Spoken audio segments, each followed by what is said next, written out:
All right, we're at episode 10. There's only going to be 20 episodes this year, so I can release these a whole 2 years worth of cassette wrestling news, and it takes a little bit of time to get these. I take a little cassette player and I plug it to my computer and I listen. So it is a whole process. This is February the 1st, 1991, the best I can tell. I'm always going to say that. But it is Eddie Gilbert returns to talk to you. He talks about Dusty. He talks about Puerto Rico. He talks about Joe Pedicino. Man, he shit on Joe Pedicino a little bit. Talks about Joe Goodhart. Very, very good interview. And Eddie was so open to you about this stuff. And I wondered if he ever got any fallback for it. Do you know whether the Memphis people didn't want him talking or what was going on there? I think Eddie just did Eddie, man. I don't think he gave a shit what people thought about him. I think he was going to do what he wanted to do. He knew he was years ahead of his time. I'll say that much when it came to kayfabe and insider stuff, because he catered to everyone. He knew what we knew. He knew what fans who listen to this show, people who listen to this show were like, and we were going to buy the product anyway. So I don't think he ever got in trouble for anything he said, not to me. And I always thought, and again, I've said this in past podcasts here with you, there were things being said where in the middle of it, I got a gut feeling like, oh my God, is he going to get in trouble for saying this stuff? You know, I didn't want to cost anyone their jobs or anything like that, but he always about that too, because I didn't know he had.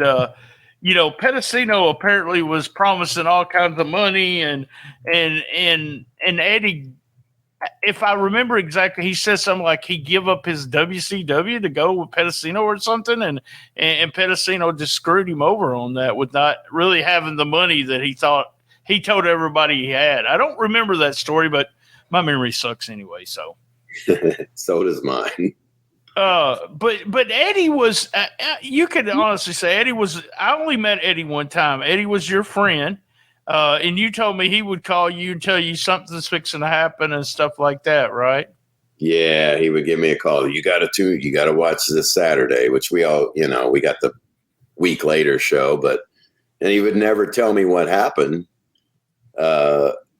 But he would always let me know something big was going to happen, kind of get my opinion and stuff. I think he valued our opinions, especially. It's not that people, they kiss those dirt sheets ass or this and that nowadays you hear, but I think he really wanted honest feedback. Because I do too. I mean, he mentions that a little bit here, and I think on the first interview, I think it didn't bother him to talk to someone that knew something about the business. I guess that's the best way of putting it. And I know he probably talked to you more about it off the air, but it was also, I've said this about, the last episode we had there with Danny Davis and them. What they were doing back then was not something. I mean, you could talk to the wrestlers in the dressing room like that. I remember going the first time I went into the dressing room and took photos of Lawler. He was like, well, we did this on Saturday, and he went through the whole program of what they did and how they did it, how he got. It was when I think Brickhouse Brown had turned, and he told me how Brickhouse had turned. And so, I mean, everybody in the dressing room, and they would come up, everybody walked past me, kayfabe, because they didn't know who the hell I was. Yeah. And the first time I met, well, that wasn't the first time. It was the first time I was backstage. You're going to love this. But he was in, I want to say Hayti or Crowsville. Paul Heyman would be able to tell us exactly. That is the night he broke Heyman's jaw. I was there. I had a picture of him punching Heyman. I didn't know Heyman very well at that point. And also, when he got ready to walk out, it was him, Rocky Johnson, and Bill Dundee. And they got ready to walk out, and I was going to walk out after them. And it was Dundee, I think, and Rocky. Then Jury grabbed me and put me between him and Rocky, and I walked out with him. So here I am. I've been watching these guys on TV forever, and I just walked out with three of the biggest stars ever in professional wrestling, as if I was really somebody. So that was pretty fun. And then I was there to see the actual broken jaw. Eddie, the only time I ever met Eddie, I was backstage, and JD McKay said, my friend Brian's going to be it was either JD or you telling him I was going to be in Jonesboro. And I went backstage, and he was bleeding really bad. He had just had a match with Lawler, and Missy was back there, and she was really sweet and nice, but she was really like, we couldn't talk because she was scared his blood pressure was high and he was bleeding too much. And so I just left. So that's the only time I ever got to meet him. Oh, that's a crazy story, man. I did not know that, but it is surreal because now I talk to Lawler on a regular basis, and I'm releasing his records. I'm doing this and that. We're working on a couple books and stuff, and it's just crazy how years ago he hated my guts but doesn't remember it, and now we talk all the time. So. I talk about this here. Here's a bonus for episode 10. When you was doing that con, you remember this, that you wanted him to bring his Batmobile. I got with him to talk to him at a show. And I said, look, Jeff Osborne wants you to come to Evansville and bring your Batmobile. And he goes, who's that? I'm like, Jerry. How do you not remember Jeff? He's in Evansville. He goes, I got a bad memory. And I'm like, yeah, right. But he did not, and I'm surprised he still knows who I am. I haven't seen him, and I don't know when, but he couldn't put two and two together that you were doing kayfabe sheets. That's not you. That was not you. But, same thing with me. I'm 56 this year. My memory sucks too. So I'm not, he's a lot older than me. So, but he didn't, he remembered you when he saw you, I think, but he didn't remember the kayfabe sheet part, which I thought was really weird. Yeah, I thought that was fine with me. There were a couple times where I had broke some news, and I think it was around the time where he first signed with Vince, did a deal with Vince, and I said, Jerry the King Lawler has sold his soul and is working with Vince, and he was pissed that I said that. And he called and left with a terrible message on my machine. And then I called him back. I'm like, well, I'm going to be a man. I'm going to tell him why I said it and this and that. It was because Memphis was the last territory to not bow down to Vince, and all you got to do is go back to episode 3. Me and you, we did episode 3. It's from 1990. Jerry's on there, and a famous quote of Jerry Lawler: I would not ever entertain an offer from the WWE. So that was, people don't understand how big of a shock it was when Lawler went, especially for guys like me and you. So. Yeah, I remember breaking that story because I had a little hot news hotline, a little recording you could call. And I remember that. Yeah. And I guess he called it. I guess he called it on a regular basis, and I didn't know about it. And that sparked the message, and then I called him back, and then he cussed me out. And he's like, you guys are all alike. And I said, no, I've actually ran shows and lost money, and I actually wrestled and trained to wrestle. And then after that, it was like kind of a little bit of respect because I was different than your Meltzers, what he always hated. But now everybody's fine.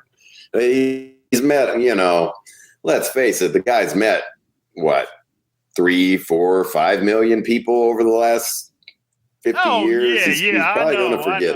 I know. He's going to forget people. Like I said, I think one of the things with him and me is because me and Kevin are friends. And so me and Kevin become friends after I met Jerry, but me and Kevin have been friends for 30 years maybe. So it's just one of those things where I know Kevin, and it's kind of like I talk to Kevin a lot more than I would ever talk to Jerry.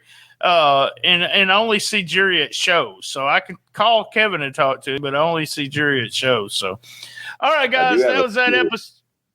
Do what? I do have a funny joke. King was in Evansville last time. He came to my show, and he's like, "Did you hear Kevin has a new job?" And I go, no, I didn't know. What's he doing? And he goes, he's a waiter. And I'm like, a waiter? He's like, yeah, he's waiting on me to die. And I'm like, oh my God, King. Yeah. There may be more truth to that than there really. That might have been a shoot there. I love Kevin. I love Kevin to death, but man, yeah, there's a lot of talent. Well, we'll close it right there, guys. Thanks for joining us for episode 10.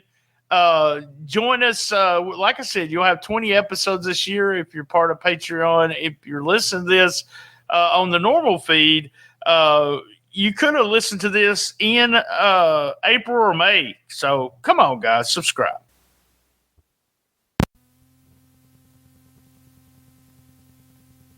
I don't want to waste my time. We'll just talk over the music, okay?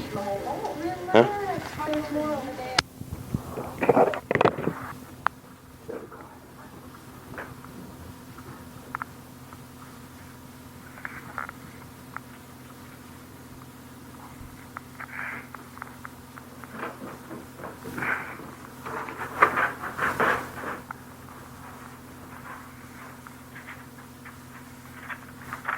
Are you still there? Yeah. All right, are you ready? Yeah. Okay, I'm on the line here with Hot Stuff Eddie Gilbert. I want to briefly run down the awards list here.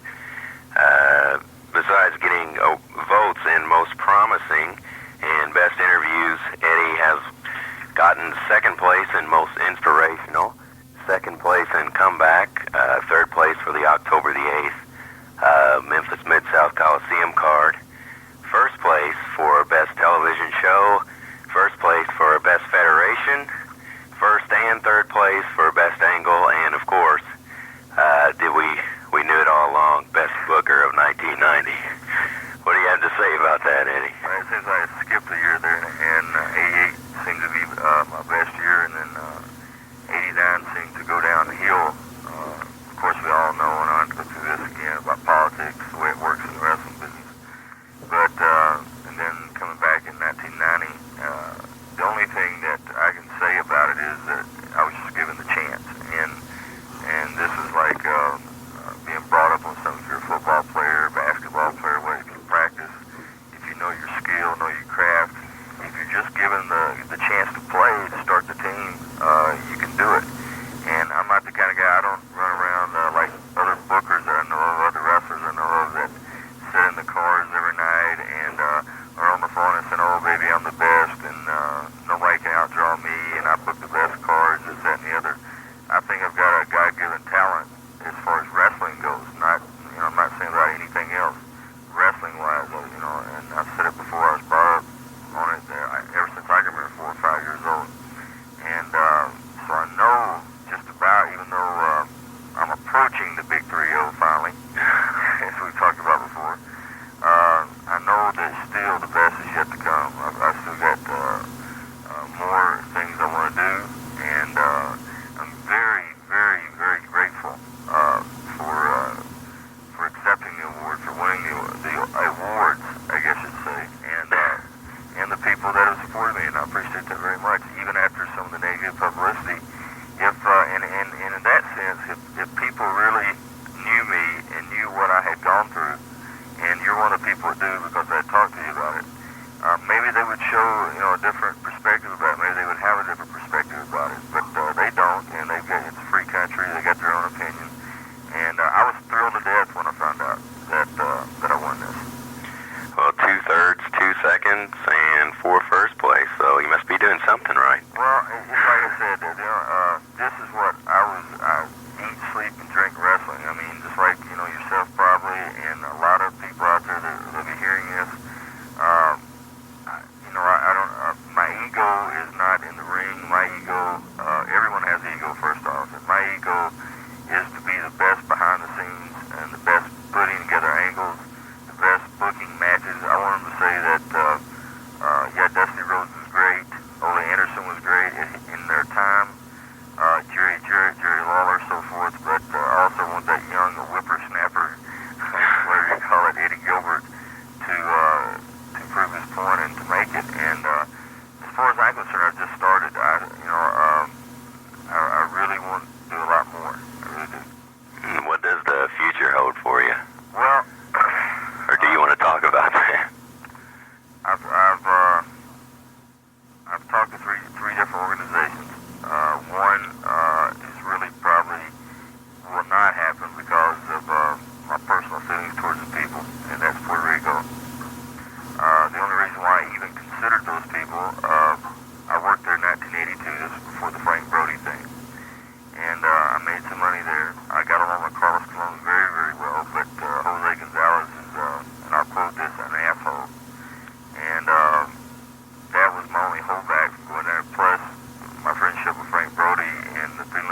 say this about Dusty. Dusty Rhodes used to, when he worked for Jimmy Crockett, when he first started working for World Championship, he would come in and, prop his feet up on the table with a pair of cowboy boots on, blue jeans, a t-shirt. He would have a Rolex watch on, which would show the only thing of him being a rich person. Maybe it's either a ball cap or a cowboy hat and a pair of sunglasses. Well, these days he's coming in there with his suit, tie, and shoes on. He's very cordial. He's very business. He understands what his job is. He understands this will probably be his last hurrah. And he understands he has to be successful. And he wants to surround himself with people that will help him. And I'm flattered to know that he thinks that I can help him, because of me and him in the past. And it was ego clashes and conflict of interest and so forth that we didn't really not get along. We just wanted the same job. And, Magnum was there helping him, but Magnum is his friend. He's not a booker. He's a friend. Barry Windham is a friend. He is not a booker.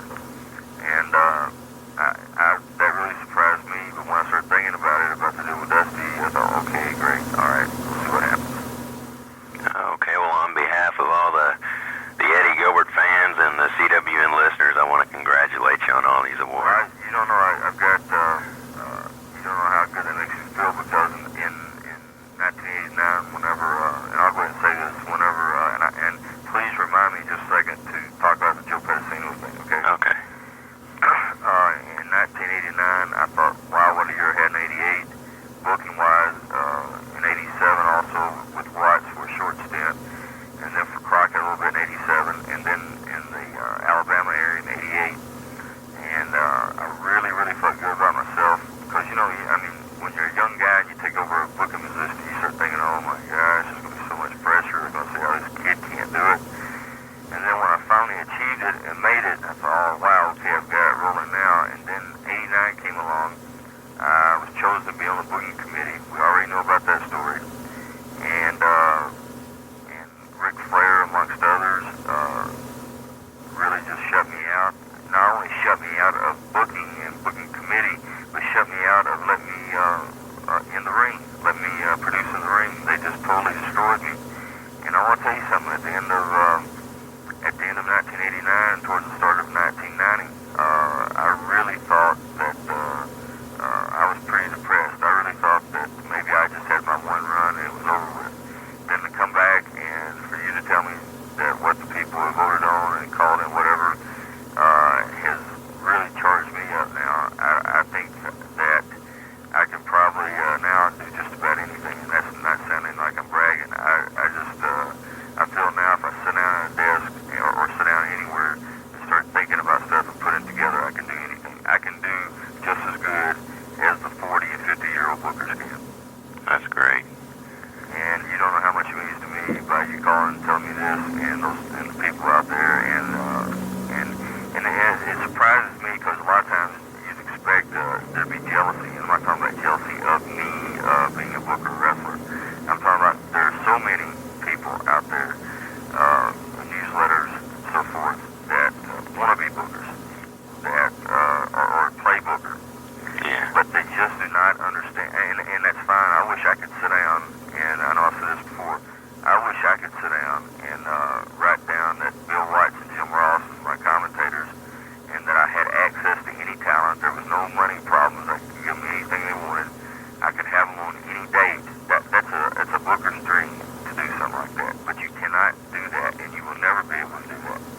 And so to be able to do this, to be able to book the way the regular booker is done, is great. And I just want the people to understand the jealousy part. I figured would come, but it didn't, and it didn't happen. And I really, really, really appreciate that, because that shows that we've all stuck together, and I appreciate it. Okay, now you wanted me to remind you about Pedicino. Yes, Mr. Pedicino has probably become the biggest con man in our business. I'm not going to say whether he has the money or not. When I left the NWA, I was under the impression I would have a job with him within a month in the office. That's the reason why I was so happy I wasn't going to have to wrestle anymore. And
to which I've got a big surprise for you out there too. I am coming back. All right. Just yes, for a little while. To do what I had planned in the first place. But he had told Jerry that. Jerry thought this is my great way out. And we gone to Atlanta. I can put my boy Jeff in there, which Jeff is a talented worker. I will not take nothing away from him. It just reminds me of the old Nick and George Gilbert days. That's my boy, and I'm going to put him in the top spot. Yeah. Jerry Jarrett was afraid that, here I go again, and please, I don't want anybody to take this the wrong way, but they were very much afraid. They got scared when Jerry Lawler switched babyface and how over he got. And they were very afraid I'd switch, and that I wouldn't want to switch back. That was not my plans at all. And so, as of 2 days ago or so, we found out that Jerry has made a statement that his boy is not pulling it, he's not drawing it, and I'm fixing to make a surprise appearance coming up in Memphis on Monday night, I think. And me and Lawler get the fans.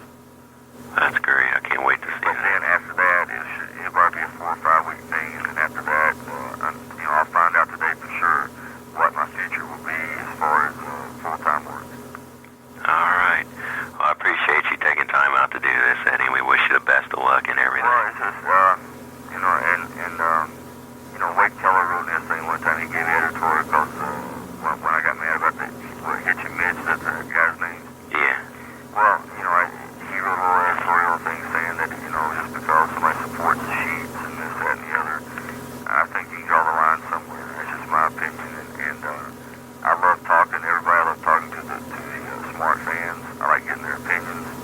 And to me, it's funny. This is almost like the Academy Awards when your peers are the ones that present you with an award, and the award that you ran over.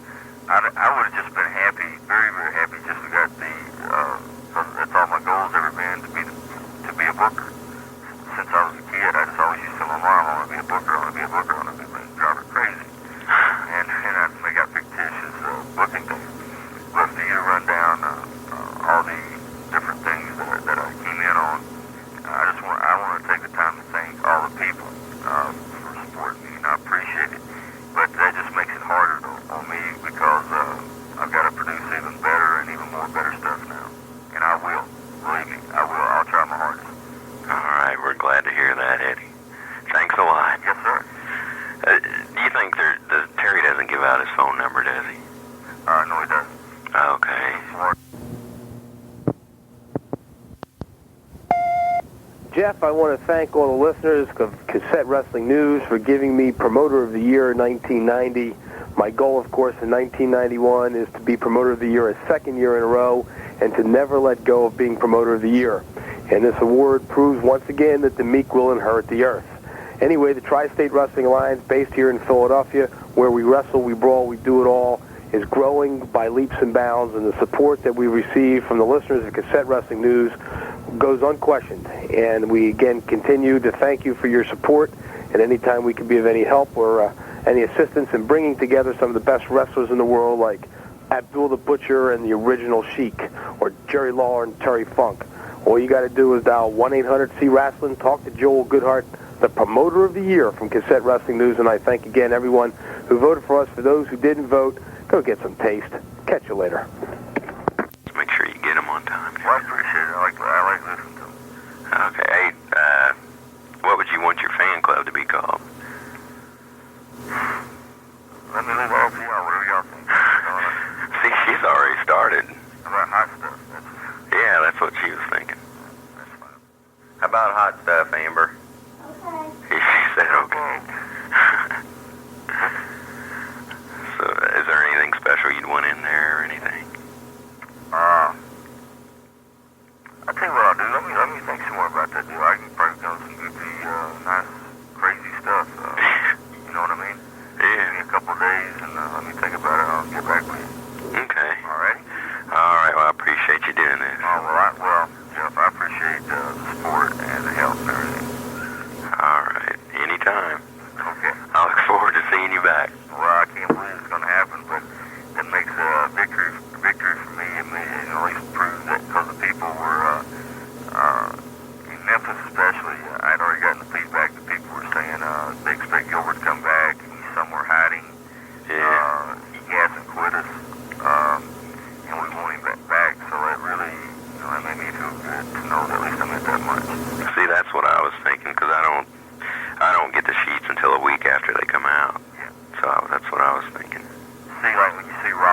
stuff like that. That's I know how we all feel about that, but when you see a crew like that, it's Jerry Jarrett. He loves Robert Fuller and Bill Bundy and people like that. And I'm Lawler's guy. I'm his buddy.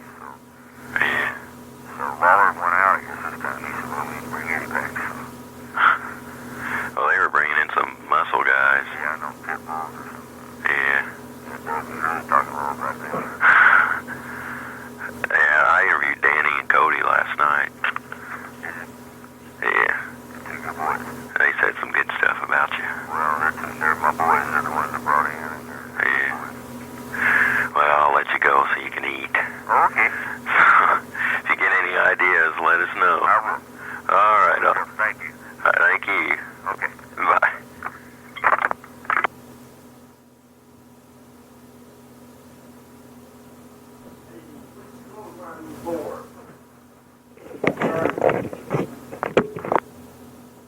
You know your phone was turned off in here?